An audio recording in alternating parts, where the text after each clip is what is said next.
Hey there, this is Darren LaCroix with another Ask Darren. This is an email that came in from Christian. Christian was in San Francisco in the audience that I had at Walmart. And it was a group of Toastmasters, and she's asking about the homework I gave her.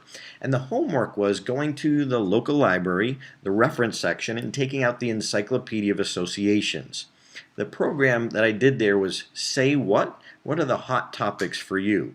If you want to check that out, just go to darrenlacroix.com and look under the DVD section.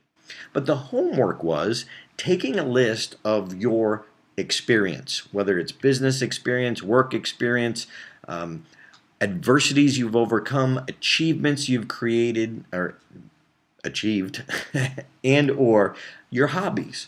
And her question is specifically the fact that I love, she says, I did this today and was amazed. Over 24,000 associations. I'm a bit overwhelmed as to where to start and do not remember what you mentioned at walmart.com.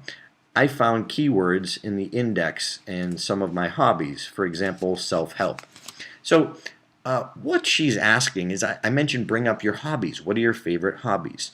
So look at your hobbies, because for two reasons. Number one, you get excited about your hobbies. So within your hobbies, there's probably some universal principles that could be taught from your hobbies and your experience, from stories of yours. But when you talk about your hobbies, you get a little more extra excited, which makes it more interesting and digestible to your audience.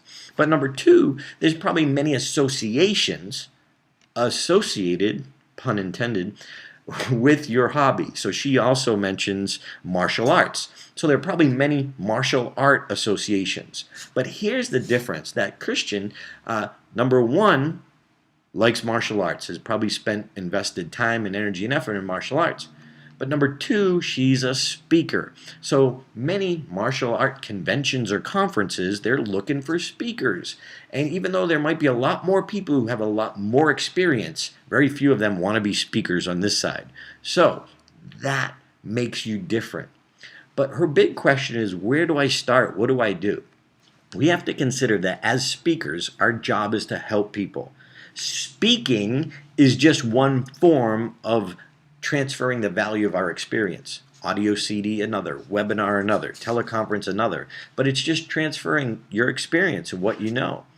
So what I recommend is going to the Encyclopedia of Associations, finding the website, finding what are their publications, and contacting them and finding out, hey, what are some of the challenges that your members are having these days?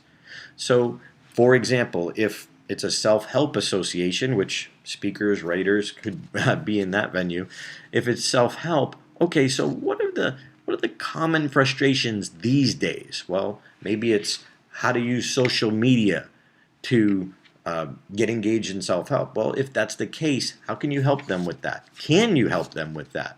So find out what the challenges are of the association and write an article.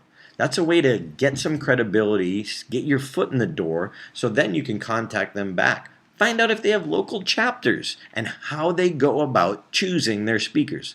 See, it's not a sales pitch, it's a discovery. Discover their process of how they go about choosing their speakers. So you just want to be considered.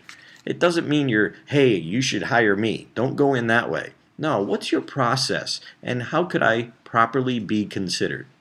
So, there's a lot to cover. It's a big question. I highly recommend you checking out the DVD Say What? Finding Your Hot Topic. It's a lot easier than a quick video to explain and go a lot more in depth. But I hope that helps answer your question, Christian. If you've got a question, just go to askdarren.com.